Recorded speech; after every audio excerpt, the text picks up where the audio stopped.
We're incredibly grateful for your support. Before we begin today's tale, tell us, which city or country are you joining us from? We love connecting with our global audience. Now, let's dive into today's story. Chapter 1, The Conversation. Theo Barrett paused outside his children's bedroom, hand raised to knock on the door. It was nearly midnight, and he'd just returned from a 3-day business trip to Boston. Voices filtered through the crack beneath the door. His 14-year-old twins, Zoe and Dylan, were still awake despite the late hour. He was about to announce his presence when he heard his daughter's voice, clear as day. "Who would you pick after they divorce?" Zoe asked, her tone casual as if discussing lunch options. Theo's hand froze midair. Divorce? He and Natalie had been arguing more frequently, but divorce had never been mentioned. A cold weight settled in his stomach. "I don't know," Dylan replied. "Dad's more fun, but Mom has the bigger house." Theo leaned closer, his heartbeat quickening. He knew he shouldn't eavesdrop, but he couldn't walk away. "Mom's new friend Mark, Zoe said with teenage confidence. "He's taking us to Hawaii and getting me that sports car. Mom told me he's probably our biological father. They were together in college. Makes sense why we got blue eyes similar to him." The hallway tilted around Theo. He gripped the wall for support, his wedding band suddenly heavy on his finger. 14 years of marriage collapsed around him like a house of cards. The twins had his dark hair, but Natalie's fair complexion, and those startling blue eyes that neither he nor Natalie possessed, eyes he'd always attributed to Natalie's father. His mind raced through a catalog of memories. Natalie's inexplicable business trips, her constant texting, the way she angled her phone away from him. Mark Holloway, the college boyfriend who had mysteriously reappeared in their lives 6 months ago as a potential investor in Natalie's interior design business. "I don't trust Mark," Dylan said, his voice dropping. "He looks at Dad weird, like he's waiting for something." "You're paranoid," Zoe scoffed. "Mark's cool. And technically, if he is our bio dad, they wouldn't even need to do those stupid DNA tests for the custody thing." Theo's vision blurred. The children he'd raised, had they never been his? He backed away from the door, moving silently down the hallway to the master bedroom. Natalie was visiting her sister in Chicago, or so she claimed. The king-sized bed loomed empty, mockingly spacious. He packed a small bag, his mind racing through 14 years of memories now tainted with doubt. He left a brief note on the kitchen counter. "Need some space. We'll call tomorrow." Then he slipped out into the night, the suburban home he'd helped design suddenly feeling like a stranger's residence. Theo drove aimlessly through the sleeping neighborhoods of Lakeside, Connecticut, eventually checking into the Harbor View Hotel downtown. Sleep evaded him as he stared at the ceiling, replaying his children's conversation.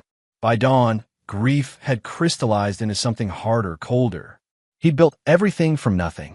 The son of a factory worker and a waitress, Theo had clawed his way through college on scholarships and part-time jobs, eventually founding Barrett Architectural Solutions, now one of Connecticut's premier firms. He'd met Natalie during his senior year, fallen instantly for her quick wit and ambition.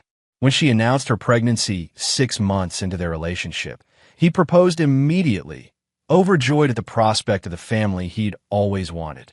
As morning light filtered through the hotel curtains, Theo opened his laptop and began searching for information on Mark Holloway.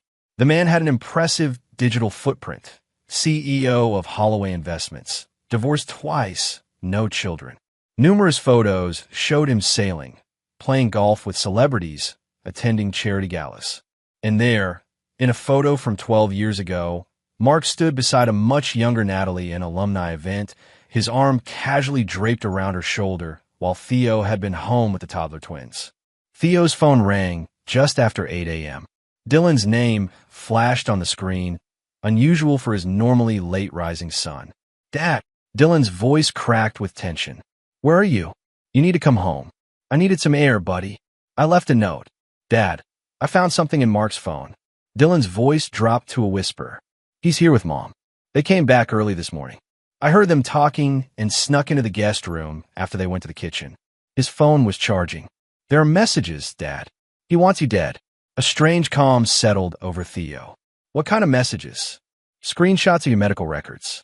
Something about your heart medication. Messages to someone called Phoenix about the perfect accident.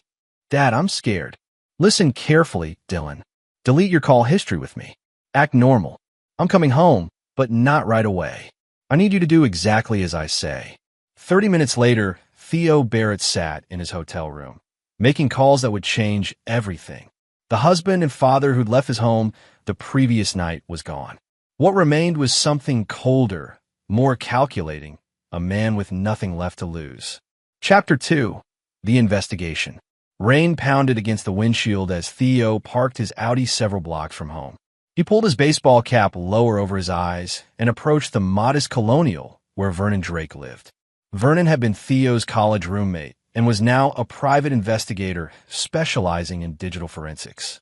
Vernon answered the door in sweatpants and a faded Yankees t-shirt, coffee mug in hand. Jesus, Theo. You look like hell. I need your help, Vern. No questions, no paperwork. Inside Vernon's cluttered home office, Theo outlined what he needed. Comprehensive surveillance on Mark Holloway and Natalie, access to their communications, financial records, movements. Vernon whistled. That's gray area stuff, Theo. Some of it's outright illegal. My kids might not be mine, and someone's planning my death. Theo's voice remained steady. I'll pay triple your rate. Cash. 3 hours later, Vernon had taught Theo the basics of surveillance technology, pinpoint GPS trackers, remote access software, audio recording devices disguised as everyday objects. Theo had once designed security systems for high-end properties. He understood the principles.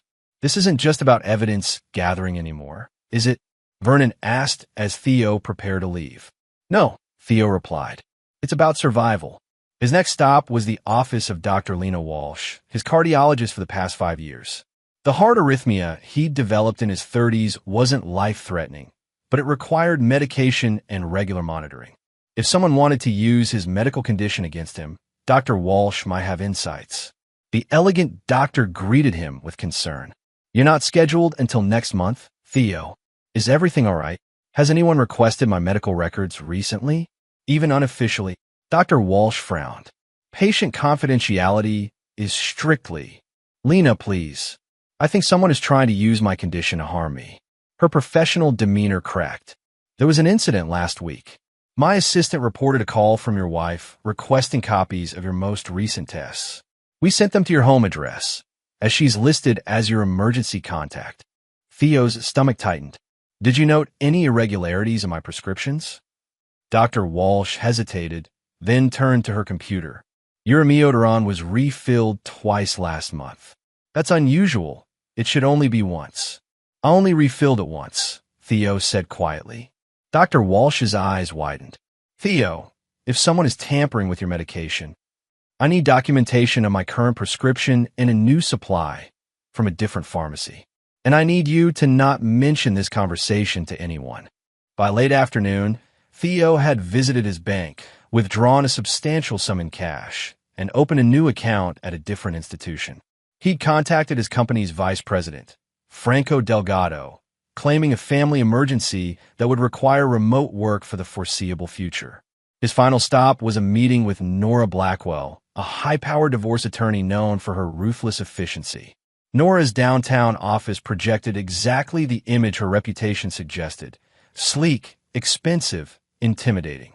Mr. Barrett, she said, her handshake firm, your call mentioned urgent circumstances.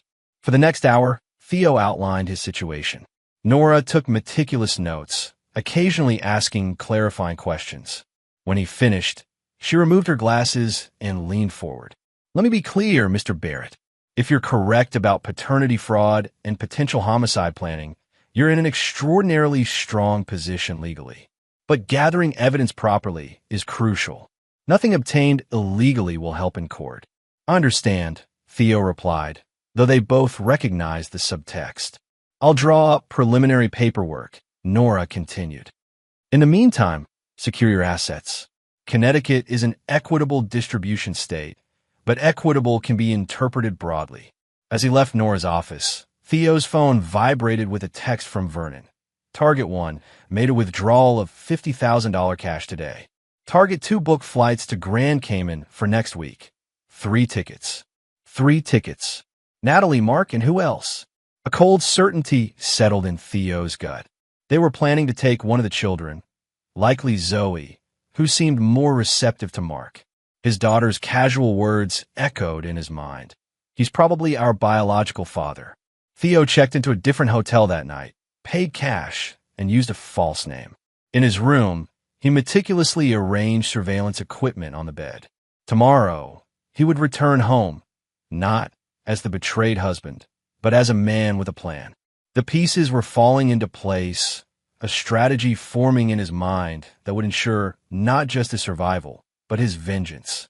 The rain continued to fall outside his window as Theo opened his laptop and began composing an email to his old college friend, Sebastian Walsh, now a cybersecurity specialist living off the grid in rural Montana. The subject line read simply, Phoenix.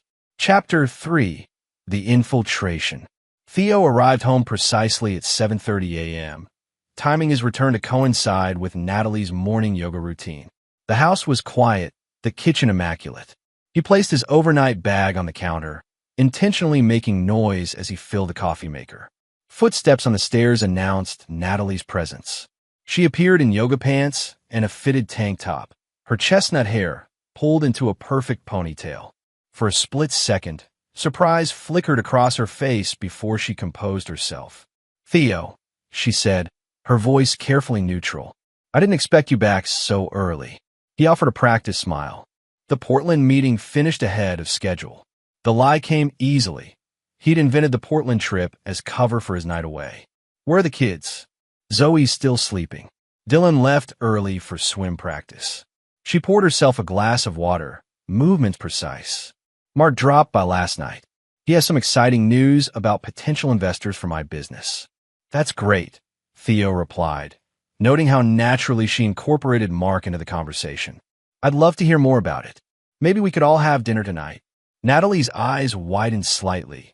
Theo had never before suggested socializing with Mark. "Sure, I'll text him." As she left for yoga, Theo moved swiftly through the house. In the master bedroom, he carefully placed 3 miniature cameras, one overlooking their bed, one focused on Natalie's vanity, and one with a view of her desk where she often worked on her laptop. Next, he installed a keylogger on their shared home computer and another on Natalie's tablet while it charged on her nightstand. In the guest bathroom, recently designated as Mark's bathroom whenever he visited, Theo replaced the air freshener with Vernon's modified version containing both a camera and audio recorder. He had 45 minutes before Natalie returned from yoga, more than enough time. His final stop was the twins' rooms. Dylan's door was open, the room its usual disaster of sports equipment and gaming accessories. Theo quickly installed software on his son's computer that would forward all communications to an email address only he could access. A necessary invasion of privacy to protect his son. Zoe's room was locked, unusual for a weekday morning. Theo used his master key, entering silently. His daughter lay sprawled across her bed, headphones on, fast asleep. On her desk sat a new MacBook Pro, still in its box, the receipt tucked underneath. Theo checked the price, $3,499. The buyer's name, Mark Holloway. A muscle twitched in Theo's jaw. Next to the laptop box was a brochure for Hawaii's most exclusive resort and a handwritten note. "For my favorite girl. Can't wait for our adventure. Mark." Theo photographed everything with his phone before carefully installing surveillance software on Zoe's existing laptop, charging on her nightstand. As he worked, he noticed a photo frame on her desk that hadn't been there before. Zoe and Mark at what appeared to be a fancy restaurant, his arm around her shoulders, both smiling broadly. In the background, Natalie looked on approvingly. By the time Natalie returned from yoga, Theo was showered and dressed for work, the perfect image of normalcy. "I'm thinking of working from home today," he announced casually. "I've missed you all." Natalie's smile didn't quite reach her eyes. "That's nice. I'm meeting clients this afternoon, but I'll be home for dinner." Throughout the day, Theo maintained his facade while monitoring the surveillance feeds from his home office. At 2:13 p.m., his phone buzzed with an alert, motion detected in the master bedroom. On his tablet, he watched as Natalie entered their room, locked the door, and made a call. "He's acting weird," she said to someone, Mark, presumably. Too nice. I think he suspects something. A pause as she listened. No, he doesn't know about the medication yet. I've been careful. Another pause. The tickets are refundable, but I'd rather not change the plan. Zoe's already excited about Hawaii. Theo's fingers tightened around his tablet. The lawyer says with the medical report about his condition and the paternity test results, we can push for full custody. Natalie's voice lowered. Once the insurance pays out, we'll have enough to start over somewhere warm. Permanent vacation. The tablet screen blurred as rage coursed through Theo. They weren't just planning to leave him. They were planning to kill him and take his children. His children. DNA be damned. He had raised them, loved them, been there for every milestone. His phone vibrated with another notification. Vernon had completed the background check on Phoenix, the contact in Mark's messages. Phoenix's real name was Lawrence Keller, a former pharmaceutical rep with a history of insurance fraud and a suspended medical license. Theo took a deep breath, forcing himself to think clearly. The dinner tonight would be crucial, his opportunity to assess Mark directly, to understand the man who intended to steal his life. He opened his desk drawer and removed a small recording device, slipping it into his pocket. Then he texted Dylan, coming home for dinner. Need to talk privately after. Delete this message. Dylan's response came almost immediately. K-Dad. Careful what you eat or drink. Overheard them talking. Delete this too. A cold smile spread across Theo's face. His son was smart, perhaps smarter than Mark and Natalie realized. Tonight would be just the beginning. He opened his laptop and sent a pre-written email to Sebastian Walsh in Montana. The subject line now read, Phoenix Rising. Code green. The trap was set. Chapter 4. The Count to Move. Dinner was a masterclass in deception. Theo played the oblivious husband perfectly. Cordial to Mark, attentive to Natalie, engaged with the twins. He watched as Mark charmed his family, noting how the man subtly mirrored his own mannerisms, as if practicing for the role he intended to steal. Mark Holloway was objectively handsome, tall and athletic with salt and pepper hair and those piercing blue eyes that matched the twins. His tales of adventure captivated Zoe, while Dylan maintained a cautious distance, occasionally catching Theo's eye with subtle warning glances.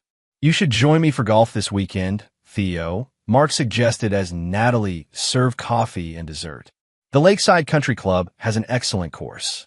I'd like that, Theo replied, accepting the coffee Natalie handed him. He caught Dylan's almost imperceptible head shake and discreetly set the cup aside, untouched.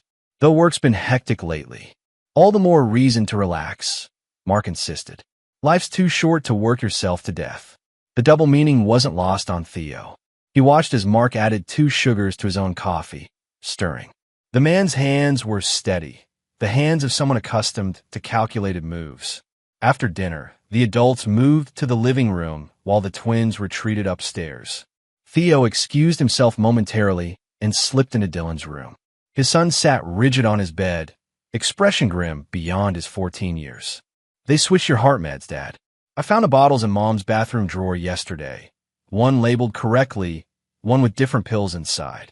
Theo squeezed Dylan's shoulder. I need you to trust me. I'm handling this. Dylan's eyes welled. Are you really not our biological father? The question pierced Theo's heart. DNA doesn't make a father, Dylan. I've been there since before you were born. Nothing changes that. Mom's planning to take Zoe to Hawaii next week. Not me. She says I can stay with Grandma Palmer. That's not happening, Theo said firmly. No one's going anywhere. I promise. Back downstairs, Theo rejoined the adults, his mind calculating each move like a chess player 12 steps ahead. When Mark mentioned his upcoming business trip to New York, Theo seized the opportunity. I'm heading there myself next week. Perhaps we could share the drive? I hate navigating Manhattan traffic alone. Mark hesitated just a fraction too long before agreeing enthusiastically. Natalie's smile froze momentarily, then resumed. After Mark departed, Natalie immediately began cleaning up, her movements brisk and purposeful. You've never shown interest in Mark before. What changed? Theo leaned against the kitchen counter, watching her. He seems important to you. I thought I should make an effort. Natalie paused, dish towel in hand. That's considerate. He mentioned something interesting about Hawaii, Theo added casually. Beautiful this time of year, apparently. The dish towel twisted in Natalie's hands. Just casual conversation. Of course. Theo pushed himself away from the counter. I'm exhausted. Think I'll turn in early. In the master bathroom, he carefully checked his medications, confirming Dylan's warning. The capsules in one bottle had been meticulously replaced with something similar, but not identical. He flushed them down the toilet and replaced them with the new prescription Dr. Walsh had provided. By midnight, when Natalie finally came to bed, Theo was feigning sleep. Through narrowed eyes, he watched as she checked his nightstand drawer where he kept his medication, a satisfied expression crossing her face when she found the tampered bottle apparently undisturbed. The next morning brought torrential rain, matching Theo's mood as he executed the next phase of his plan. He called Vernon from his secure line while driving to work. I need everything you have on Lawrence Keller, a.k.a. Phoenix, and I need surveillance on him immediately. Vernon whistled. Already done. You want to see this? The guy's been staying at the Lakeside Motor Lodge under a false name. He's got quite the pharmacy in his room, including some interesting cardiac medications that, if mixed with your prescription, would cause a massive heart attack that would look natural. Send me everything, Theo instructed, his voice cold. And Vernon? I need a particular kind of specialist. Someone who can create very convincing scenarios. By mid-afternoon, Theo had received Vernon's files and arranged a meeting with Silas Morgan, a former film industry special effects expert who now worked on private projects for exclusive clients.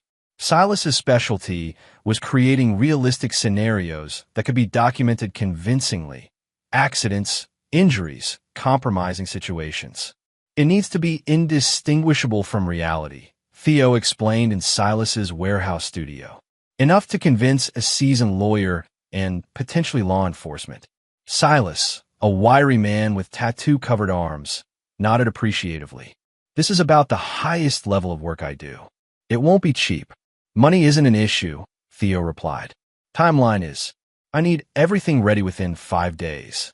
That evening, Theo met with Sebastian Walsh, his cybersecurity expert friend, at a truck stop 50 miles from Lakeside. Sebastian looked exactly as Theo remembered, bearded, intense, perpetually hunched over his laptop as if protecting it from invisible threats. You were right, Sebastian confirmed, turning his screen toward Theo. Mark Holloway has been systemically accessing your business accounts, gathering information on your projects, clients, financial status. He's created a shadow profile of your entire operation. Show me everything, Theo demanded. For the next hour, Sebastian detailed how Mark had infiltrated Barrett Architectural Solutions' digital infrastructure, placing himself strategically to step into Theo's professional role after his unfortunate passing. He's thorough, Sebastian admitted grudgingly. But he made one critical mistake. He used the same password pattern across multiple platforms. I've gained access to his entire digital footprint. Emails, cloud storage, banking, everything. What about the paternity claims? Theo asked, the question that had haunted him for days finally voiced. Sebastian's expression softened. I found emails between Mark and Natalie dating back 15 years, before you were married. They discuss a pregnancy, but it's unclear if it resulted in the twins. There's no definitive confirmation either way, just Mark's repeated assertions that those kids could be mine. Theo absorbed this, his expression unreadable. I need something more concrete. Already handled. I accessed the hospital records from when the twins were born. Standard blood typing was done. Based on your blood type and Natalie's, the twins could genetically be yours. Mark's recent medical records show a blood type that's actually incompatible. A weight lifted from Theo's chest. So his claims are scientifically impossible. Unless medical science is wrong about how blood types are inherited, Sebastian confirmed. Which it isn't. Armed with this knowledge, Theo returned home prepared for the next phase. He found Natalie in their bedroom, packing a small suitcase. Going somewhere, he asked casually. She startled, then recovered smoothly. Just overnight to my sister's. Some family stuff. Give Elaine my best, Theo replied, knowing full well that Natalie's sister was currently vacationing in Europe according to her social media posts, information he'd verified through Vernon. After Natalie left, Theo called Dylan into his home office. "I need your help with something important," he told his son. "Something that might seem strange, but is necessary to protect our family." Dylan's expression grew serious. "Anything, Dad. I need you to reach out to Zoe. Tell her you overheard Mom and Mark discussing a surprise family trip to Hawaii. Act excited about it." Dylan frowned. "But they're planning to leave without us." "I know, but I need Zoe to start asking questions, specifically about why you're not included. Can you do that without raising suspicion?" Dylan nodded slowly. "I can try. But Zoe's totally bought into Mark's act.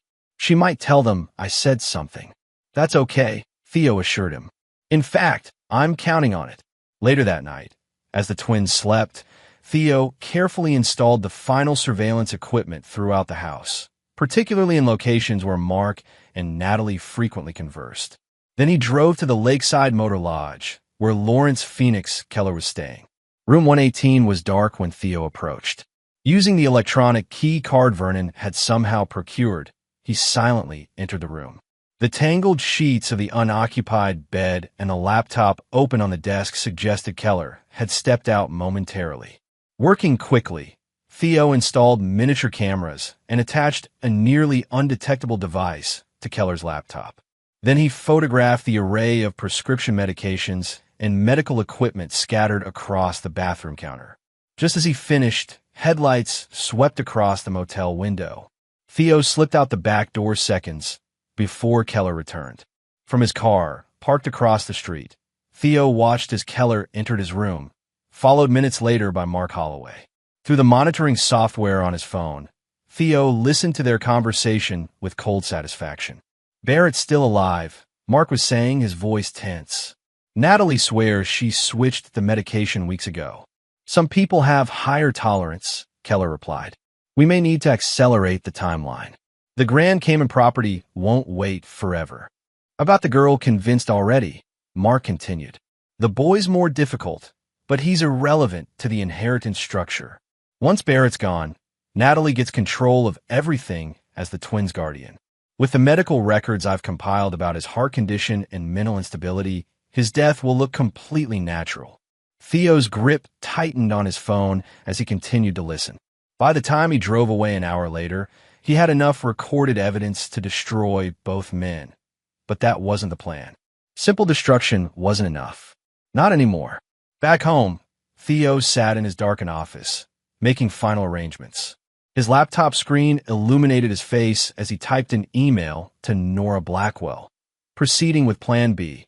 Timeline accelerated. All assets secured as discussed. Next, he sent a comprehensive file to Franco Delgado at his firm, detailing projects in progress and contingency plans for extended absence. Finally, he opened his personal safe and removed 3 passports and identification sets Vernon had procured, high-quality documents that would withstand scrutiny at any border. The groundwork was laid. In 3 days, Mark Holloway would drive with Theo to New York. It would be the last business trip either of them would take for a very long time. Chapter 5. The Deception.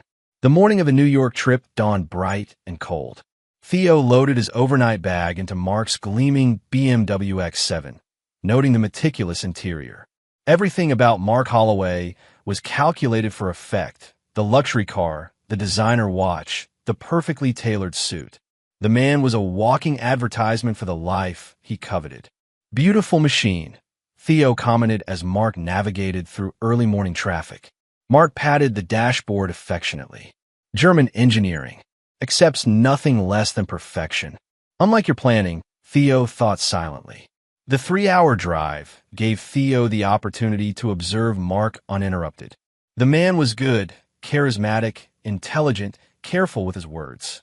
He spoke enthusiastically about architectural innovations, clearly having studied Theo's business thoroughly. Occasionally, he dropped subtle references to Theo's health. "You're looking a bit pale today," Mark noted as they crossed into New York State. "Everything all right? Natalie mentioned you've been under medical observation." "Just the usual heart stuff," Theo replied dismissively. "Nothing serious." Mark nodded sympathetically. My uncle had similar issues. Went suddenly in his sleep. The family was devastated, but the doctors said it was peaceful. The threat couldn't have been clearer if Mark had pulled a gun. Theo feigned concern, then strategically changed the subject to their accommodations. The plaza has excellent room service. I usually order a nightcap to help with sleep in the city. Good idea. Mark agreed readily. I'll join you. At the hotel, they checked into adjacent rooms, agreeing to meet for dinner after their respective meetings. Theo's meeting was genuine, a potential new client interested in sustainable corporate headquarters. Mark claimed he was meeting investors, though Theo knew from Sebastian's intelligence that Mark had instead scheduled a consultation with a high-end realtor specializing in Caribbean properties. When they reconvened for dinner, Theo steered them to an upscale steakhouse where he was known to the staff. He called ahead with specific instructions about their service. I've taken the liberty of ordering us their signature cocktails, Theo said as they were seated. An old Manhattan recipe they're famous for. The drinks arrived promptly, identical crystal tumblers with amber liquid and maraschino cherries. Theo raised his glass in toast. To successful ventures. Mark smiled, raising his own glass. And new beginnings. They clinked glasses and both drank. Theo watched as Mark consumed his drink, noting with satisfaction how the man's pupils began to dilate slightly after 15 minutes. The specialized compound Silas had provided was working exactly as described. Tasteless, odorless, and designed to render the consumer highly suggestible while maintaining apparent consciousness. By the time they returned to the hotel, Mark was still functioning but increasingly pliable. In Theo's room, he ordered the promised nightcap, more for appearance than necessity. As they drank, Theo gradually steered the conversation toward Natalie. She's changed over the years, Theo mused. Sometimes I wonder if I ever really knew her. Mark's defenses were sufficiently lowered by now. Natalie's always been adaptable, he agreed, his words slightly slurred. It's what I've always loved about her. How long? Theo asked simply. Mark blinked slowly. How long what? How long have you been seeing my wife? Under normal circumstances, Mark might have denied everything. But the compound had rendered him incapable of maintaining his careful facade. On and off since college, he admitted, we never really ended things. Even when she met you. Theo nodded, as if this were a perfectly reasonable conversation. And the twins? A sly smile crossed Mark's face. She was pregnant when she met you. Convenient timing for a struggling architecture student to play hero, wasn't it? Stepping in to rescue the pregnant girl. The confirmation should have devastated Theo, but Sebastian's blood type information kept him centered. Mark was lying, either deliberately or because he truly believed it. Tell me about Phoenix, Theo pressed. Mark's expression grew guarded, even through his compromised state. Don't know what you mean. Lawrence Keller, Theo clarified. The man you hired to help with my heart condition. Mark stared, momentarily breaking through the compound's effects. How did you? It doesn't matter how I know, Theo interrupted smoothly. What matters is what happens next. He reached for his phone and pulled up a video. Footage from the hidden cameras in Keller's motel room, clearly showing Mark discussing the plan to murder Theo. This is currently being held by my attorney, Theo explained calmly, along with evidence of the tamper medication, the forged medical records, and the planned identity theft of my business assets. Mark's face drained of color. You can't prove anything. I already have. Theo leaned forward. But here's what's going to happen instead of what you planned. You're going to sign some documents for me tonight. Then you're going to return to Connecticut and break things off with Natalie, permanently. You'll tell her you've reconciled with your ex-wife. You'll never contact her, me, or my children again. Your children? Mark sneered, despite his compromised state. Those are my kids. My blood. Theo slid a folder across the table. Medical science disagrees. Blood type analysis makes it biologically impossible for you to be their father. You can request independent verification if you like. Zoe and Dylan are my children in every way that matters. He opened the folder to reveal legal documents. These papers transfer your ownership of 3 offshore properties to a trust one control. They also include your confession to conspiracy to commit murder, insurance fraud, and identity theft. Sign them, and they stay with my lawyer unless you violate our agreement. Refuse, and the police receive everything tomorrow morning. Mark stared at the papers, sweat beading on his forehead despite the room's cool temperature. You're bluffing. Am I? Theo held up his phone again, now showing an email draft addressed to the New York Police Department with all the evidence attached. One button, Mark. That's all it takes to destroy everything you've built. The compound, Mark's realization of his precarious position, and Theo's ruthless precision combined effectively. Mark signed each document with shaking hands. What happens now? He asked, voice hollow. Now you sleep, Theo replied, as Mark's eyelids grew heavy, the final stage of the compound taking effect. When you wake up, you'll remember our agreement, but not how it was reached. You'll believe we had a frank discussion as gentlemen, and you chose the honorable path. As Mark slumped unconscious in his chair, Theo gathered the signed documents and made several calls. First to Silas, confirming the compound's effects would leave no trace by morning.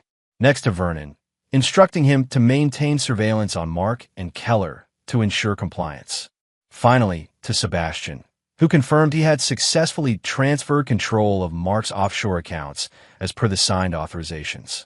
Theo then helped the semi-conscious Mark back to his own room, positioning him carefully in bed. He placed an empty liquor bottle from the minibar on the nightstand to suggest overconsumption as the explanation for Mark's memory gaps. Back in his own room, Theo made one final call to Lawrence Keller. "Mr. Keller," he said when the man answered groggily. "You don't know me, but I know a great deal about you, including your current location, your suspended medical license, and your arrangement with Mark Holloway regarding my cardiac situation." Silence on the other end. "I'm offering you a choice," Theo continued. "Leave the country using the passport and tickets waiting for you at JFK's Terminal 4 Storage Locker 872, along with $50,000 in cash. Or face prosecution for attempted murder, practicing medicine without a license, and fraud. You have 12 hours to decide." By morning, Mark Holloway was subdued and compliant, remembering their gentleman's agreement, just as Theo had suggested he would. They drove back to Connecticut in near silence. When they reached Lakeside, Mark dropped Theo at his office rather than his home, his first act of compliance with their new arrangement. Later that day, Vernon confirmed that Keller had taken the offered passport and flight to Costa Rica. The first phase of Theo's plan was complete, but the most challenging part still lay ahead. Natalie. That evening, Theo returned home to find Natalie pacing anxiously in the kitchen. Her face paled when she saw him. "Mark called," she said without preamble. "He said he's moving to London. Effective immediately." "What did you do, Theo?" "Nothing he didn't deserve," Theo replied calmly, setting down his briefcase. "But we should talk about why his departure upsets you so much, Natalie. Perhaps starting with these." He placed a bottle of tampered heart medication on the counter between them. Natalie's eyes widened. "I don't know what—" "Don't," Theo interrupted. "I know everything. The affair, the murder plot, the custody plans, all of it. The only thing I don't know is why. We built a good life together." Tears filled Natalie's eyes. Whether genuine or tactical, Theo couldn't tell anymore. "You don't understand. Mark and I have history. He was my first love. And that justifies murder." Theo's voice remained steady. "Planning to kill me and steal my children? They might not even be. They are mine," Theo stated flatly. "Biologically confirmed. But that was never really the point, was it? This was about money. My company, my life insurance, my assets." Natalie's facade cracked. "You have no idea what it's like being married to someone so perfect. The devoted father, the successful businessman, the community pillar. Do you know how suffocating that is? Mark made me feel alive. And wealthy, presumably," Theo added, "considering the Caribbean property purchases." Natalie paled. "How did you—" "I know everything," Theo repeated. "But here's what happens now. Tomorrow, you'll call a family meeting. You'll tell the twins we're separating temporarily while we work on our marriage. You'll cancel the Hawaii trip. You'll continue living here while I move to the downtown apartment above my office. This arrangement continues until I decide otherwise. And if I refuse?" Natalie challenged, though her voice wavered. Theo placed a second folder on the counter. Then these go to the police. Conspiracy to commit murder carries a sentence of 20 to 25 years in Connecticut. With the evidence I've collected, your conviction would be guaranteed. Natalie opened the folder with trembling hands, her face draining of color as she reviewed the contents. Transcripts of conversations, photographs of the tampered medication, bank records showing her withdrawals coinciding with payments to Keller. "Why not just turn me in?" she whispered. "Because unlike you, I'm thinking of our children," Theo replied. "They don't deserve to have their mother in prison, regardless of what she's done. But make no mistake, Natalie, this is not forgiveness. This is pragmatism." That night, Theo slept in the guest room, the house quiet except for the occasional sound of Natalie's muffled crying from the master bedroom. His revenge was taking shape, but he took no joy in it. There was only the cold satisfaction of survival and the fierce determination to protect his children from the fallout of their mother's betrayal. Chapter 6. The Revelation. The family meeting the following evening was exactly as painful as Theo had anticipated. Zoe alternated between angry accusations and tearful pleas, while Dylan sat stoically, occasionally catching Theo's eye with understanding beyond his years. "It's just temporary," Natalie insisted, her acting skills impressive despite her circumstances. "Dad and I need some space to work through adult issues." "This is because of Mark, isn't it?" Zoe demanded. "He leaves town, and suddenly you're separating? What happened to Hawaii? What happened to everything you promised?" Theo intervened smoothly. "Mark's business took him abroad unexpectedly. This has nothing to do with him." "Liar," Zoe shouted, tears streaming down her face. "He said he was my real dad. He said we were going to be a family." The room fell silent.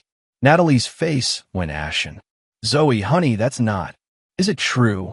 Dylan asked quietly, looking directly at Theo.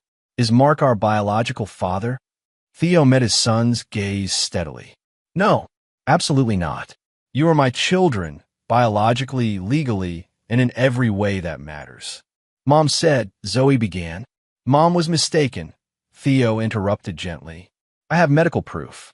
Mark cannot possibly be your biological father." Natalie's hands trembled around her water glass. "Theo, please, the children don't need to."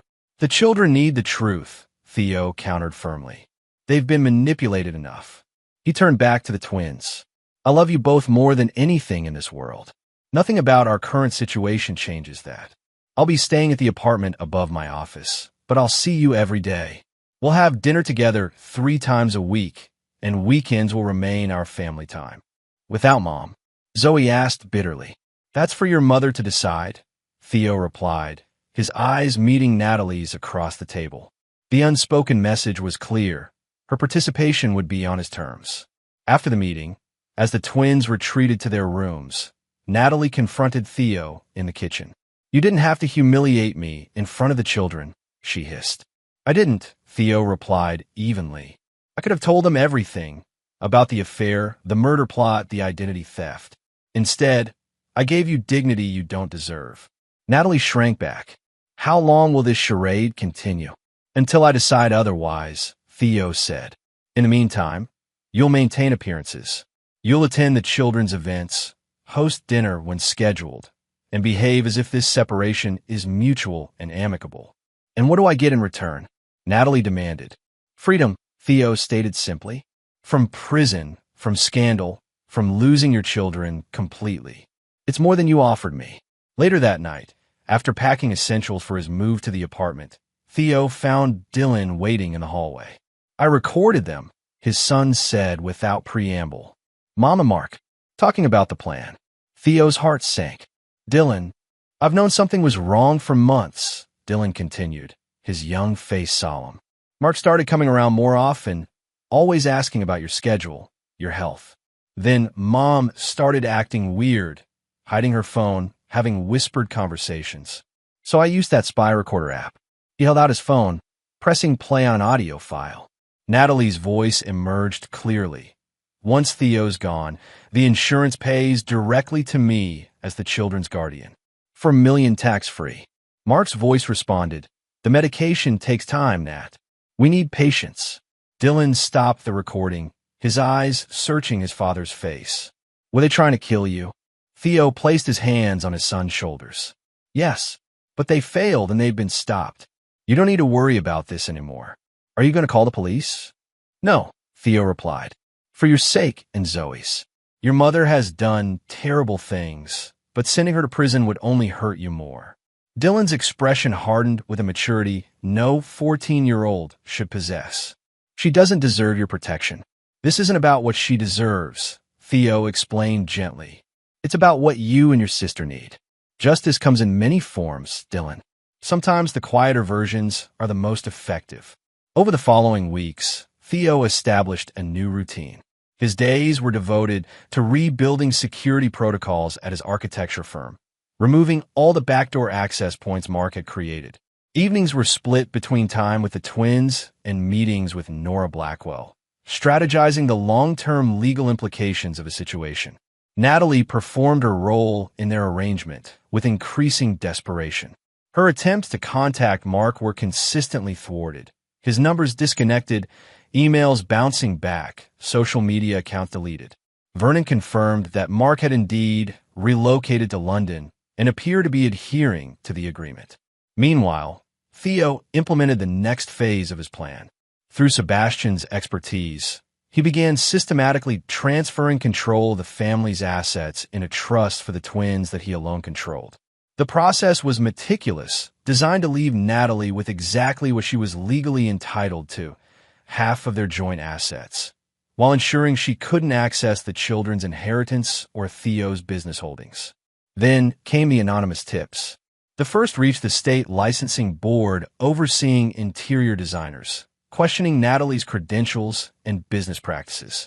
The second went to the IRS, highlighting discrepancies in her reported income from custom design projects. The third reached her most prominent clients, suggesting irregularities in her billing practices. Each allegation was carefully crafted, substantial enough to trigger investigations, but not directly traceable to Theo. As her professional reputation began to unravel under scrutiny, Natalie grew increasingly desperate. Twice she attempted to access Theo's computer to find evidence of his machinations. Both times, the specialized security protocol Sebastian had installed captured her attempts and cataloged them as further evidence of her untrustworthiness. During a scheduled family dinner 6 weeks after the separation began, Natalie finally broke. "What are you doing to me?" she demanded after the twins had gone upstairs. "My clients are canceling contracts. The licensing board is auditing my credentials.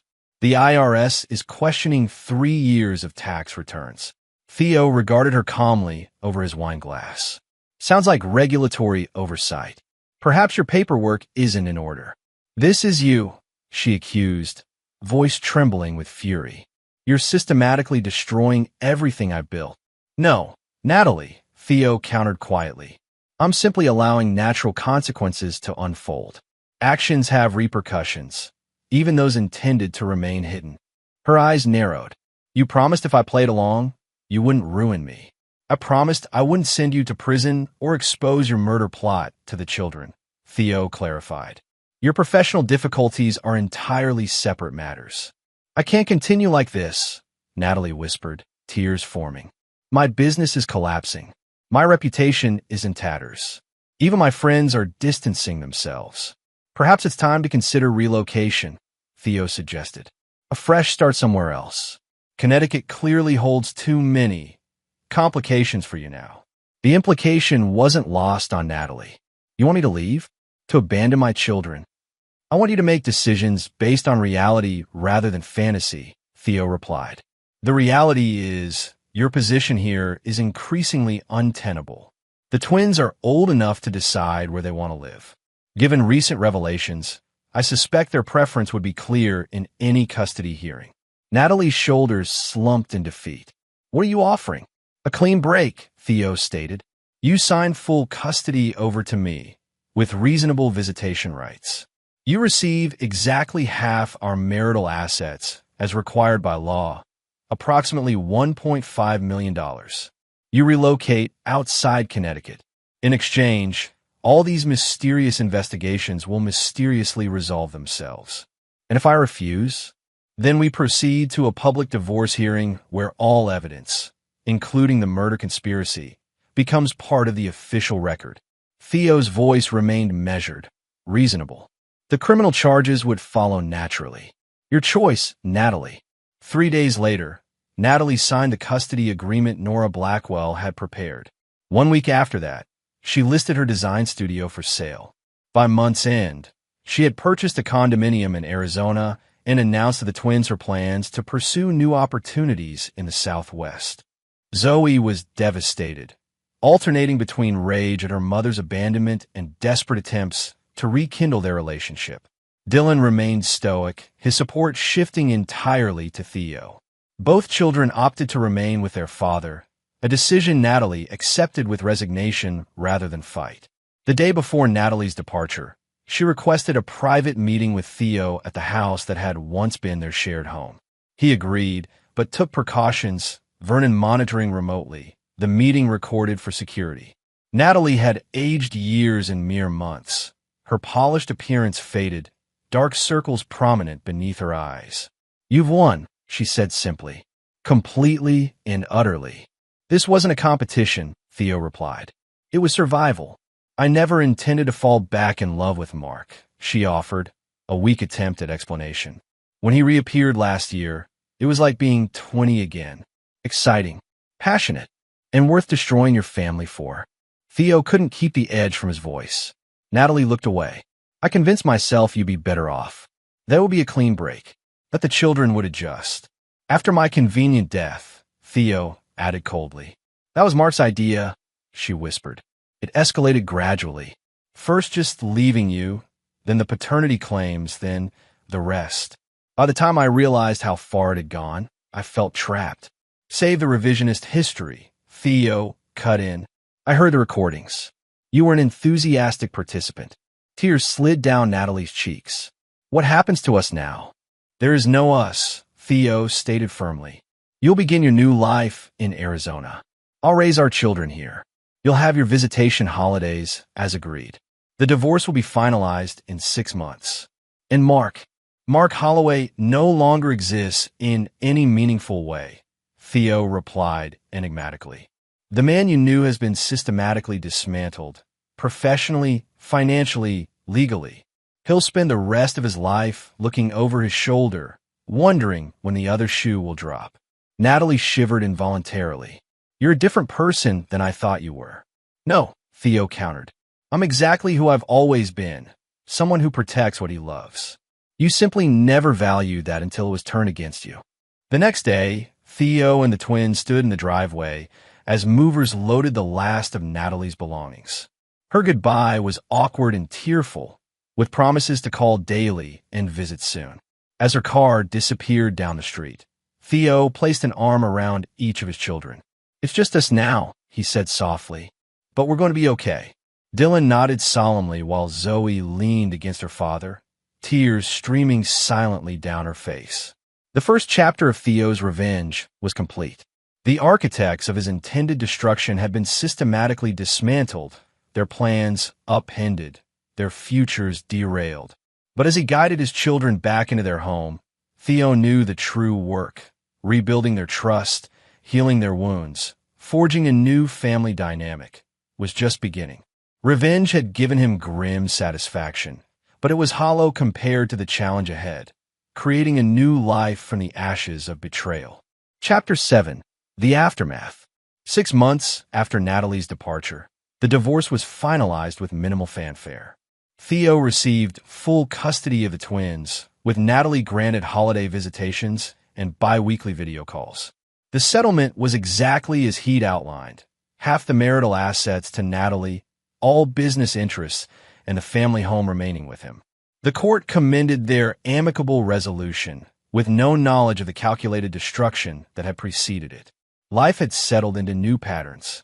Theo reorganized his work schedule to be home when the twins returned from school. He hired Mrs. Abernathy, a retired teacher with grandmotherly warmth, to manage the household during his occasional business trips. The twins' reactions to their new reality diverged sharply.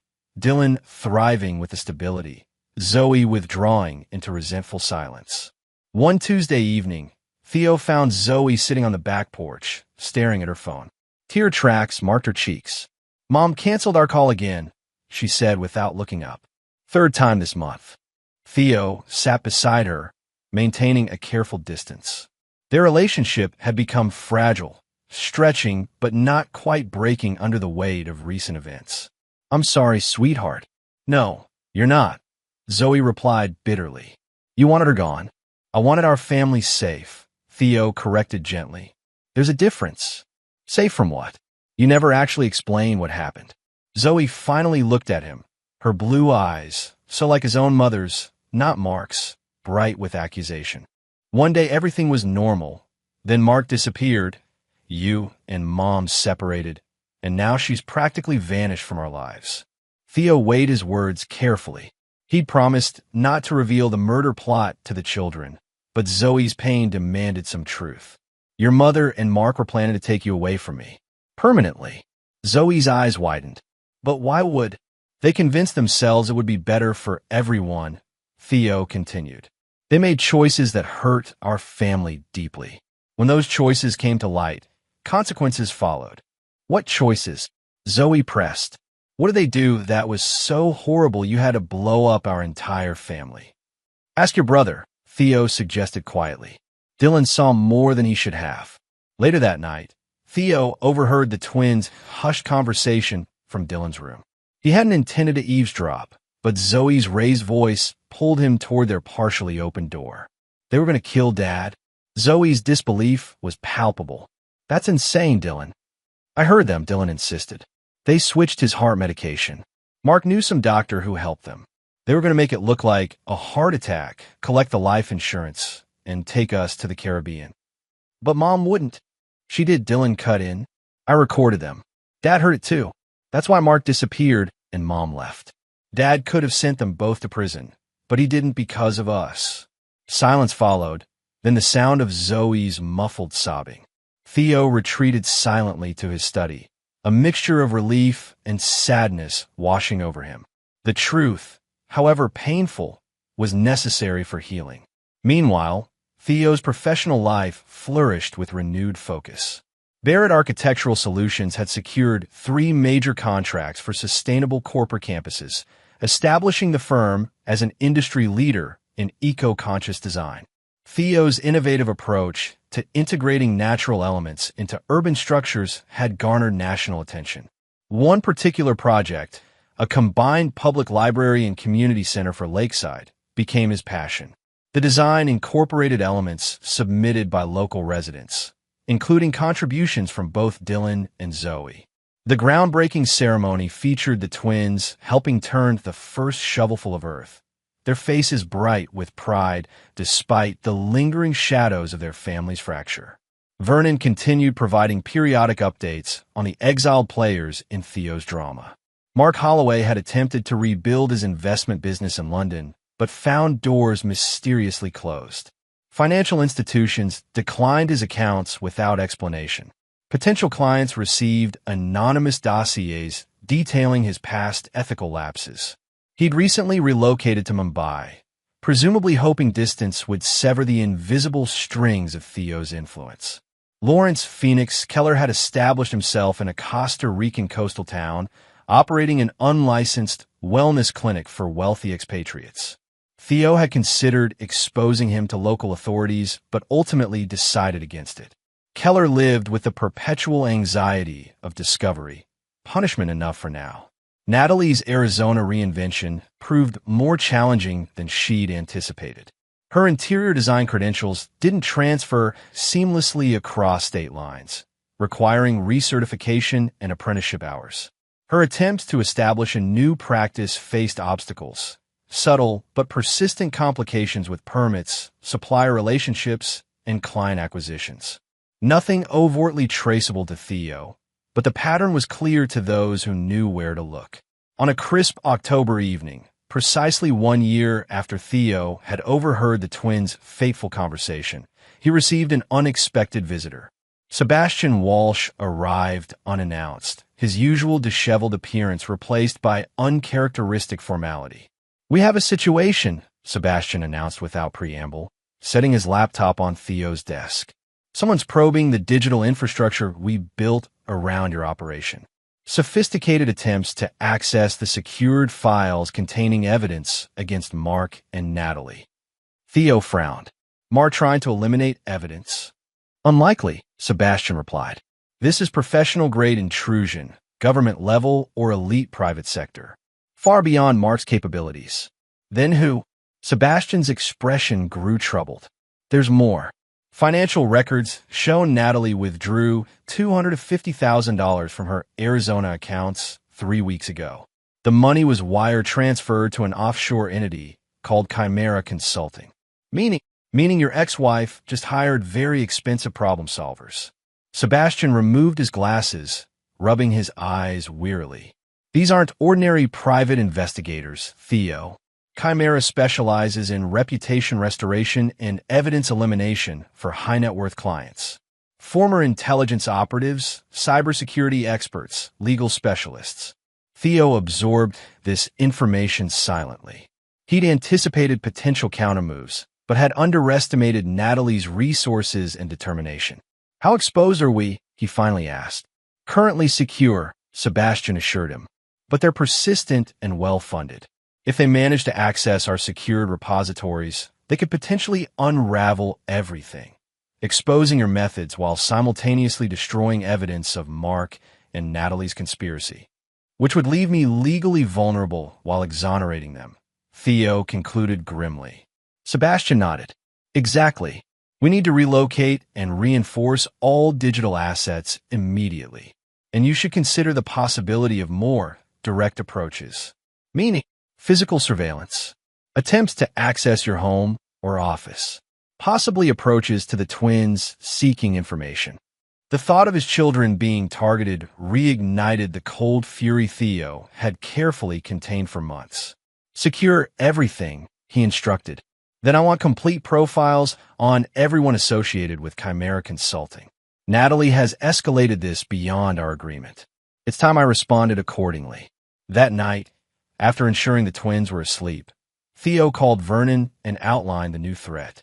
Vernon arrived within the hour, bringing with him enhanced security protocols for the Barrett residence, upgraded alarm systems, motion sensors, and surveillance equipment that would detect any unauthorized approach. "We should consider relocating the kids temporarily," Vernon suggested as they reviewed security footage. "At least until we neutralize the Chimera situation." Theo shook his head firmly. "No more disruption to their lives. We defend this position." The countermeasures began immediately. Sebastian implemented digital honeypots, falsified evidence caches designed to mislead Chimera cyber specialists while tracking their methods. Vernon activated his network of former law enforcement contacts to monitor Natalie's movements and communications. Theo himself contacted Nora Blackwell to prepare legal countermeasures should the conflict escalate to courtroom confrontation. 2 days later, the first direct approach occurred. A woman identifying herself as Emma Reynolds from the Lakeside School District requested a meeting with Theo regarding the twins' academic adjustment following familial changes. A background check revealed no Emma Reynolds employed by the district. The meeting was politely declined. Next came a sophisticated phishing attempt targeting the twins' school email accounts. Messages appearing to come from Arizona educational institutions researching the impact of parental relocation on adolescent development. Dylan, now hypervigilant about digital security thanks to Sebastian's tutoring, recognized the attempt and alerted Theo immediately. The escalation continued with a break-in at Theo's office. Nothing was stolen, but the pattern of disturbed items suggested someone had searched specifically for documentation. The firm's digital security captured images of the intruder, a professional operative whose techniques indicated specialized training. "They're getting desperate," Vernon observed as they reviewed the security footage. "Moving from digital to physical intrusion means their cyber attempts failed. But they're attacking on multiple fronts simultaneously," Theo countered. "We need to shift from defensive to offensive posture." The strategy meeting that followed included Sebastian, Vernon, and newly recruited specialist Mira Patel, a former counterintelligence operative with expertise in asset protection. Together, they crafted Operation Boomerang, a multi-layered plan to redirect Chimera's energy back against Natalie and her associates. Step 1 involved controlled information leakage, allowing Chimera to discover select communications that appeared damaging to Theo but actually contained embedded tracking protocols. When accessed, these files would map Chimera's entire operational structure while simultaneously deploying sophisticated monitoring software. Step 2 utilized Vernon's law enforcement contacts to initiate subtle regulatory interest in Chimera Consulting's activities, tax audits, licensing reviews, immigration status checks for key personnel. Nothing directly actionable, but sufficient to create operational friction. Step 3 was more direct. Anonymous tips to Natalie's Arizona neighbors and business associates, suggesting she had fled Connecticut under suspicious circumstances. The resulting social discomfort would increase pressure without explicitly violating their legal agreement. The final component targeted the money. Sebastian identified Chimera's financial infrastructure and implemented a strategy to freeze their operational accounts through reported compliance concerns. Without access to funds, their campaign against Theo would stall. As these countermeasures deployed, Theo maintained his focus on the twins. The anniversary of Natalie's departure had reopened emotional wounds, particularly for Zoe. After learning the truth about her mother's involvement in the murder plot, she'd swung between disbelief, rage, and profound grief. One evening, Theo found her in the family room, staring at old photo albums. She looked so normal, Zoe whispered as he sat beside her. How could she do something so terrible? People are complicated, Theo replied carefully. Sometimes they make catastrophic choices without fully understanding the consequences. Did you ever really love her? Zoe asked suddenly. The question caught Theo off guard. Yes, he answered honestly. For many years. And I'll always be grateful to her for you and Dylan. Even after everything. The good doesn't erase the bad, Theo explained. But the bad doesn't erase the good either. We can acknowledge both. Zoe leaned against him hesitantly, the first voluntary physical contact she'd initiated in months. I'm still angry at her. And at Mark. And sometimes at you. That's okay, Theo assured her. Anger is part of healing. The conversation marked a turning point in their relationship. Not complete restoration, but the beginning of reconciliation. Later that week, Zoe asked to join Theo for his morning run, something they'd shared before the family's dissolution. By month's end, she'd begun contributing design ideas for his community center project, her artistic talent finding renewed expression. Meanwhile, Operation Boomerang yielded results. Chimera's digital intrusions ceased abruptly following the honeypot deployments. 2 key operatives left Arizona after immigration queries about their visa status. Most significantly, Natalie's weekly calls to the twins resumed with conspicuous regularity, suggesting she'd recognized the escalation's futility. The definitive victory came in the form of an email from Natalie to Theo's attorney. I acknowledge our agreement remains in force. Recent misunderstandings will not recur. Please confirm no further actions are necessary. Nora Blackwell responded. Agreement adherence noted. Client reserves all rights regarding further breaches. Matter considered resolved pending continued compliance. Translation. Surrender accepted, conditional on future behavior. That evening, Theo sat in his study reviewing the community center plans, a sense of cautious optimism settling over him. The immediate threat had been neutralized. His children were healing. His business thrived. The revenge he'd meticulously orchestrated had achieved its primary objective, protecting his family while ensuring consequences for those who'd conspired against them. Yet something remained unfinished. Some final accounting that would truly close this chapter and allow complete reconstruction. As he contemplated this lingering sensation, his phone chimed with a notification from Vernon, MH returning to U.S. Arriving JFK tomorrow, 10:15 a.m. Details to follow. Mark Holloway was coming back. The final player was re-entering the field. Theo closed the architectural plans and opened a secure messaging app. It was time to complete the circle. Chapter 8. The Confrontation. Mark Holloway had aged dramatically in the 18 months since his hasty departure from Connecticut. His once immaculate appearance had deteriorated, designer suits replaced by wrinkled business casual, confident posture now hunched and wary. He scanned JFK's arrivals area nervously before heading toward ground transportation. From his observation position near the coffee kiosk, Theo watched his former rival with detached curiosity. According to Vernon's intelligence, Mark's global relocations had grown increasingly desperate as opportunities evaporated and doors closed. Mumbai had failed him just as London had. Now he was attempting to rebuild in Boston, presumably hoping the distance from Connecticut would provide sufficient buffer. Theo followed at a careful distance as Mark collected his luggage and boarded the shuttle to long-term parking. When Mark reached his rental car, a modest Toyota rather than his customary luxury vehicle, Theo approached. "Hello, Mark." The man froze, key halfway to the door lock. Slowly, he turned, face draining of color. "Theo," he managed hoarsely. "What a surprise." "Is it?" Theo asked evenly. "I would have thought you'd expect me, given recent developments." Mark's eyes darted around the parking structure, seeking witnesses or escape routes. "I don't know what you mean." "Chimera Consulting," Theo said simply.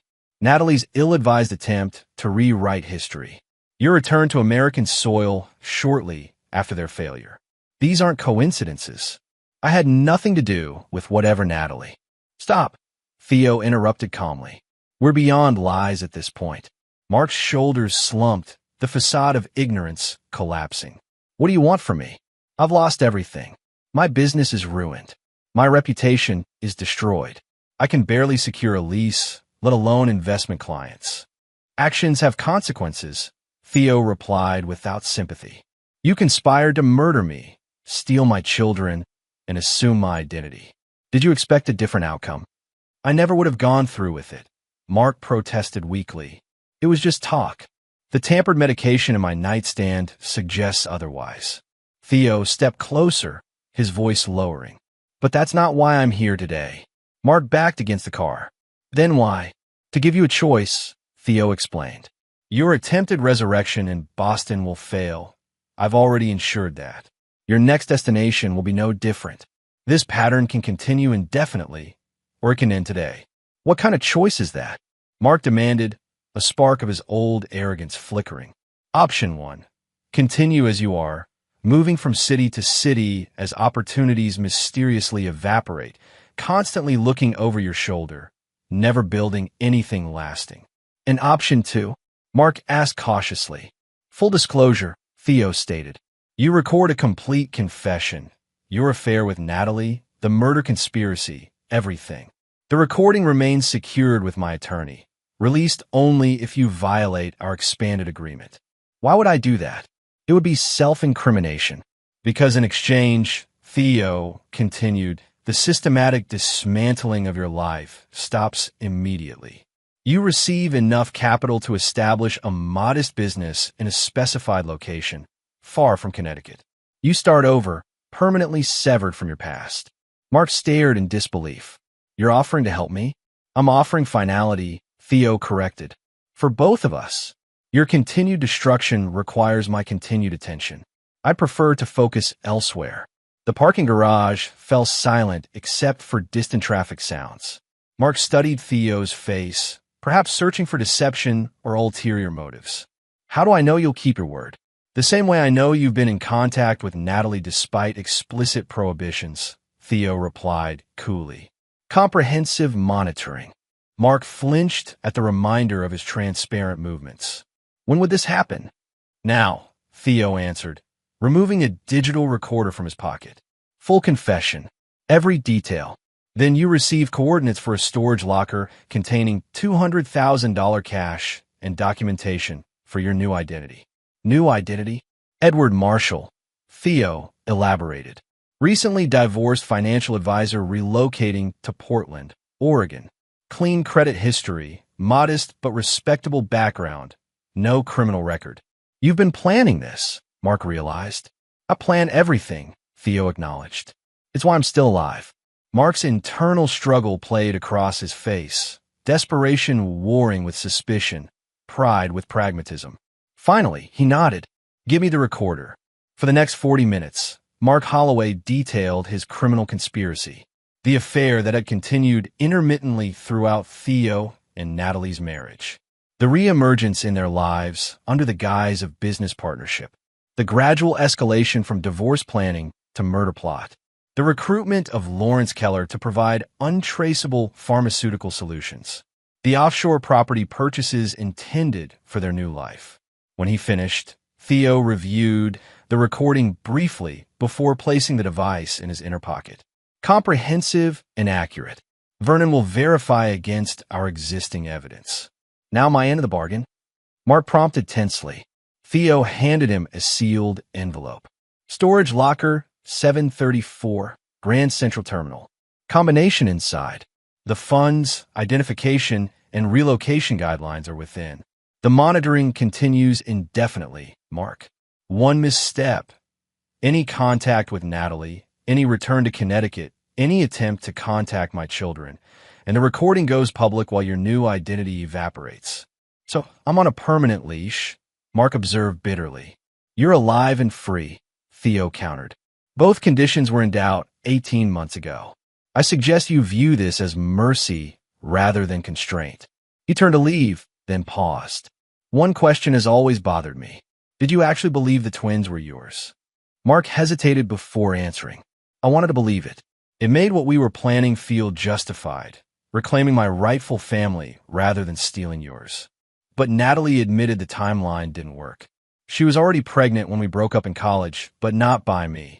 She'd had a brief relationship with someone else. Who? Theo asked, genuine curiosity breaking through his composed exterior. She never said, Mark replied, only that he wasn't father material, and you were. When I came back into her life, the biological father fiction seemed convenient for everyone. Except you, obviously. Theo absorbed this final revelation silently. Another layer of deception in Natalie's elaborate architecture of lies. Goodbye, Mark. I suggest you use your second chance wisely. There won't be a third. As Theo walked away, leaving Mark Holloway to his diminished future, he felt a weight lifting, not completely, but noticeably. One piece of unfinished business resolved, one loose and secured. Only Natalie remained. The following day, Theo received confirmation that Mark had claimed the contents of the storage locker and boarded a flight to Portland. Vernon's associates would monitor his integration into his new identity, ensuring compliance with the expanded agreement. If all went as designed, Mark Holloway would officially cease to exist, replaced by Edward Marshall, a man with modest ambitions and careful habits. That evening, Theo hosted a small dinner party celebrating Dylan's academic achievement. First place in the regional science competition with a project on sustainable urban infrastructure. The guests included Franco Delgado and his wife, Sebastian Walsh, unusually sociable for the occasion, and Dylan's science teacher, Dr. Claire Donovan. Claire was new to Lakeside High School, having relocated from Chicago the previous year. In her late 30s, she combined intellectual brilliance with genuine warmth that had made her an immediate favorite among students. Her subtle guidance had transformed Dylan's interest in architecture into a passion for environmental design.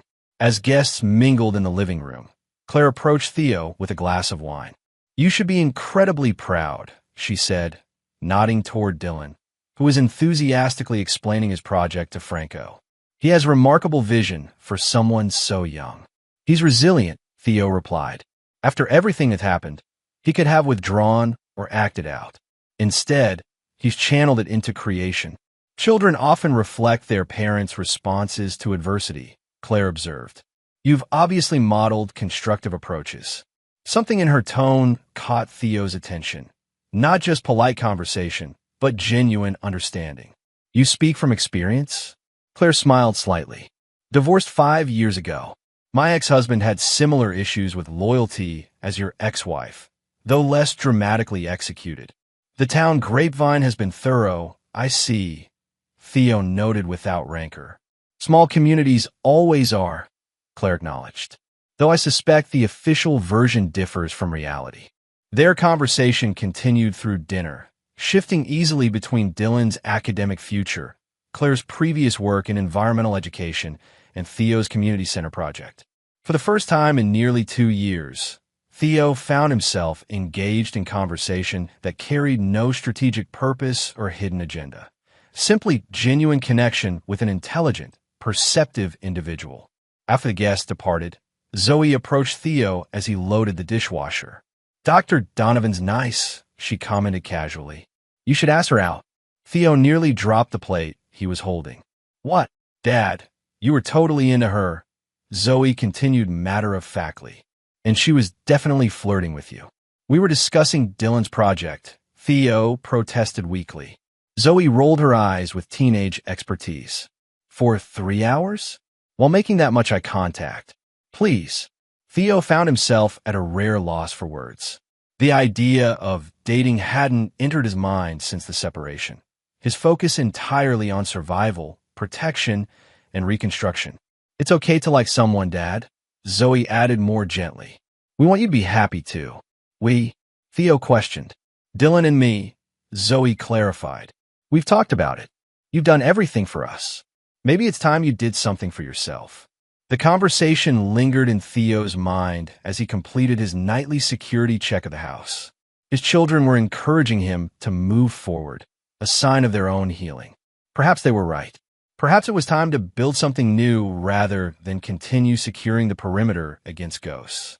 3 days later, Theo did something impulsive for the first time in years. He called Claire Donovan and invited her to dinner. Her immediate acceptance suggested Zoe's assessment had been accurate. Their first date at a quiet restaurant in neighboring Westbrook was refreshingly uncomplicated. Claire was direct about her past. Her marriage to a fellow academic who'd systematically gaslight her while conducting multiple affairs, her eventual decision to leave academia for high school teaching, her deliberate choice of Lakeside for its distance from her previous life. "Rebuilding is challenging," she observed over dessert. "Finding the balance between remembering the lessons and avoiding the bitterness." "You've managed it well," Theo noted. Claire smiled. "Most days. Some days the trust issues resurface. I suspect you understand that particular challenge." "All too well," Theo admitted, "though my trust issues come with elaborate verification systems." "The architect in you," Claire suggested, "creating structures to prevent collapse." The evening ended with a simple good night at her door. No artificial complications, no rushed intimacy. They both recognized the need for careful foundations. As spring transitioned to summer, their relationship developed with mindful deliberation. Claire understood Theo's priorities. The twins always came first, his business second, their relationship third.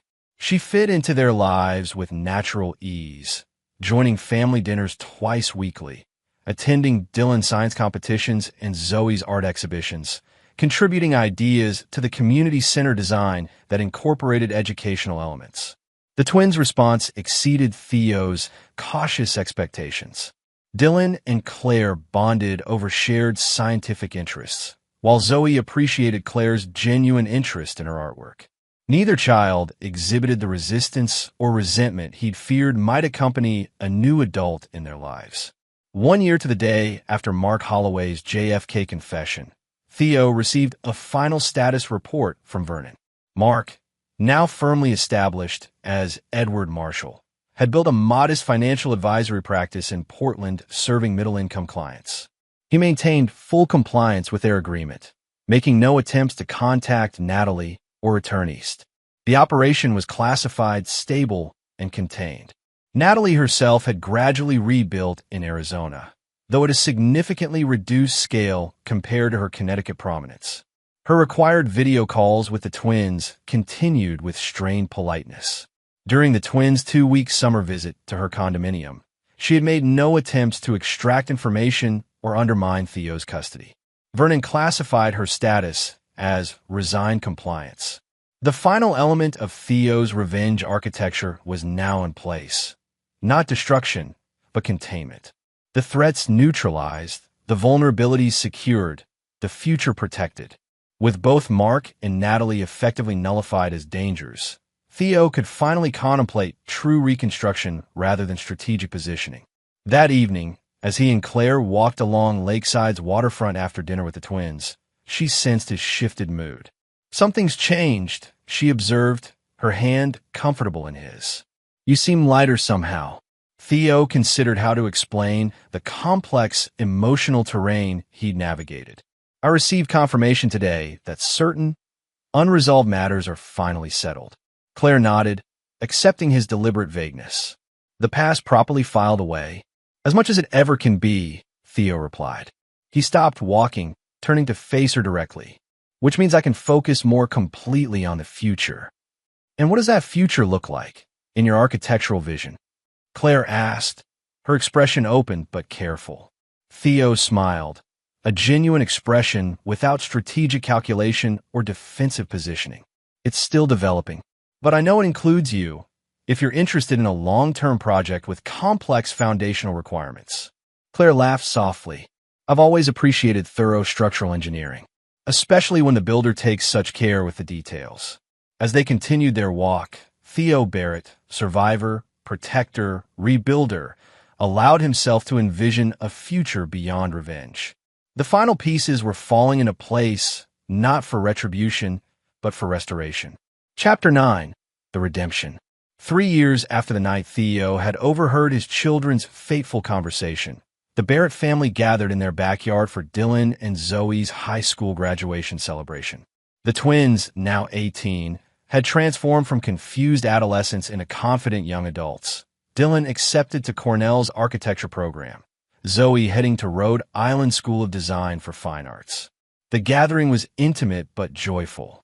Mrs. Abernathy bustled about ensuring the buffet remained stocked. Franco Delgado and his wife chatted with Sebastian Walsh, who had reluctantly donned a proper button-down shirt for the occasion. Vernon Drake, now semi-retired but still vigilant, monitored the perimeter with habitual professionalism disguised as casual observation. Claire Donovan, now Claire Barrett following their wedding 6 months earlier, organized the twins' graduation gifts while exchanging warm greetings with guests. Her integration into their family had proceeded with remarkable naturalness, her strength and empathy the perfect complement to Theo's protective instincts. As Theo surveyed the celebration, a notification appeared on his phone. "Visitor at front gate. MB requesting entry." Natalie had arrived. Her attendance had been arranged weeks earlier. A carefully negotiated 2-hour visit to congratulate the twins before returning to Arizona that evening. The agreement had been formalized through attorneys, with precise parameters established for the interaction. Theo nodded to Vernon, who positioned himself near the side entrance, then went to meet his ex-wife at the front gate. Natalie stood beside a rental car, looking simultaneously familiar and foreign. 3 years had changed her physically, her chestnut hair now streaked with premature gray, her posture less commanding. She wore an expensive but conservative dress, jewelry minimal, makeup subdued. "Natalie."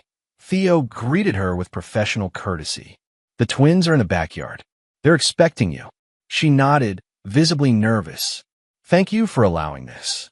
"It's their day," Theo replied simply. "Their wishes take priority."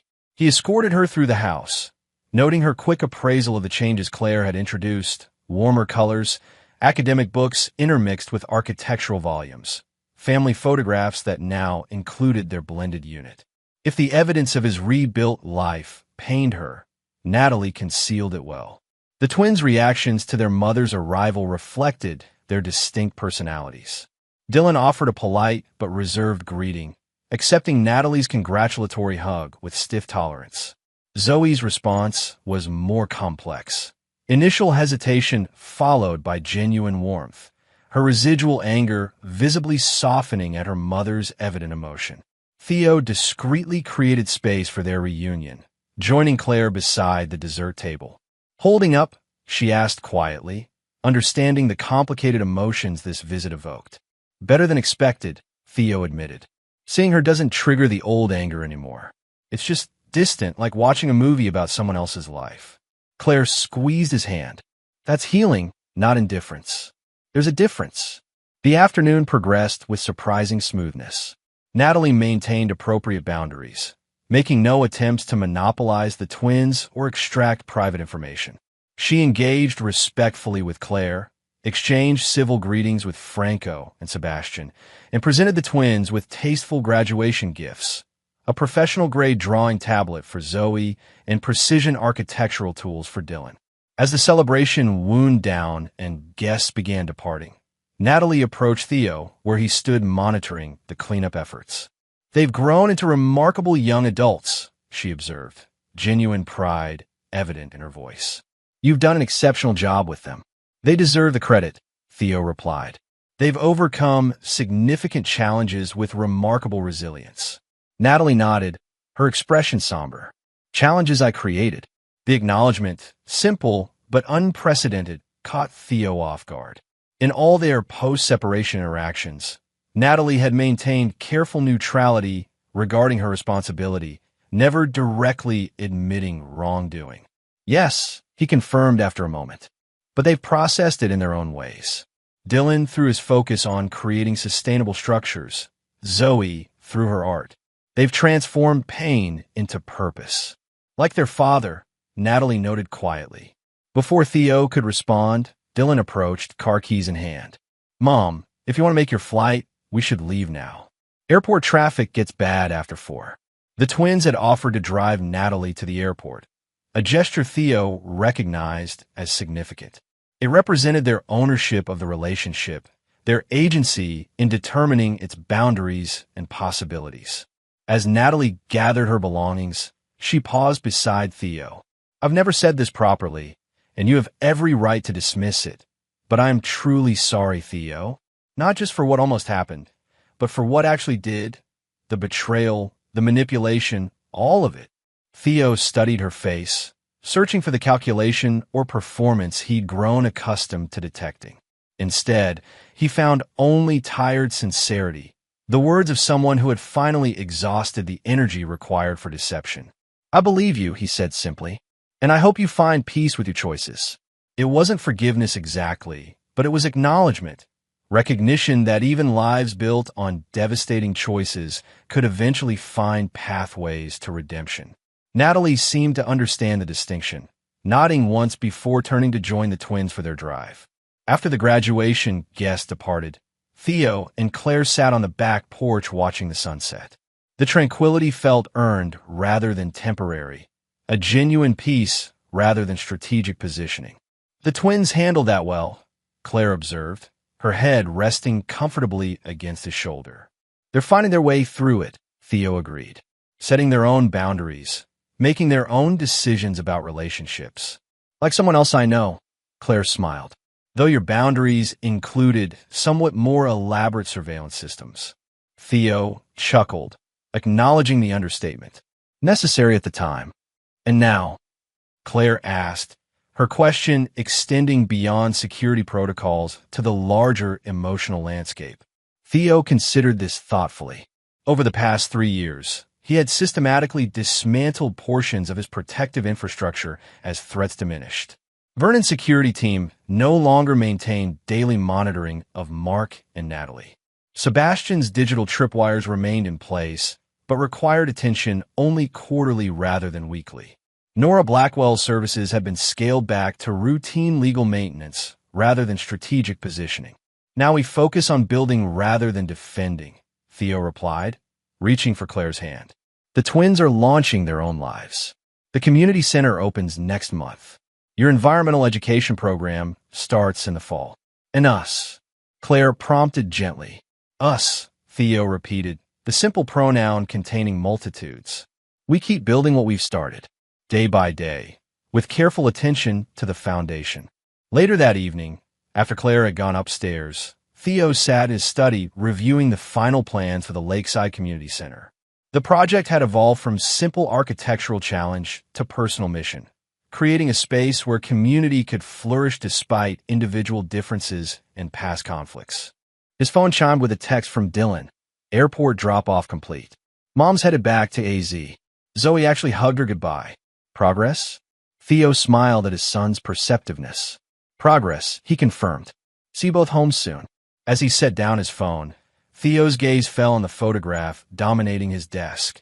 Not his professional achievements or architectural awards, but a simple family portrait taken at Christmas. Claire, the twins, and himself, all laughing in ugly holiday sweaters, faces alight with genuine joy. The contrast with his previous life was stark. The man who had once meticulously plotted elaborate revenge had transformed into someone focused on building connections rather than severing them. The architect of destruction had become a creator of new possibilities. Revenge had served its purpose, protecting his family, ensuring justice, establishing boundaries that could not be violated without consequence. But revenge alone was ultimately empty, capable of preventing harm, but not of generating good. The true victory wasn't in how thoroughly he dismantled those who threatened his family. It was in what he'd built afterward, a home where his children could heal, relationships founded on honesty rather than convenience, a community structure that would outlast him. The Barrett family story had become not just one of betrayal and retribution, but of resilience and reconstruction. The wounds hadn't disappeared. They had transformed into hard-earned wisdom, informing but not defining their shared future. Theo closed the community center plans and switched off his desk lamp. Upstairs, Claire waited. Tomorrow, the twins would want to discuss their university preparations. Life continued its forward momentum, no longer shadowed by the past, but illuminated by possibility. His revenge had been ruthless indeed, not in its cruelty, but in its completeness. He had protected what mattered most while creating space for something new to flourish from the wreckage of betrayal. Not just survival, but redemption, not just for himself, but for his children and perhaps eventually, in their own ways, for Natalie and Mark as well. As Theo climbed the stairs to join his wife, he left behind the vigilant strategist who had once calculated each move.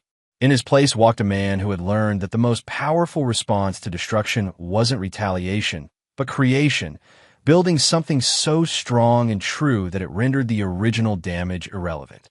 The final architect's revenge wasn't vengeance at all, but a life so well reconstructed that the saboteurs became footnotes rather than defining chapters. In that, Theo Barrett had succeeded beyond measure. And there you have it. Another story comes to an end. What did you think? I'd love to hear your thoughts in the comments below. If you enjoy this story, consider joining our community by subscribing. It means the world to us. For more stories like this one, check out the recommended videos on screen. And I'll see you there.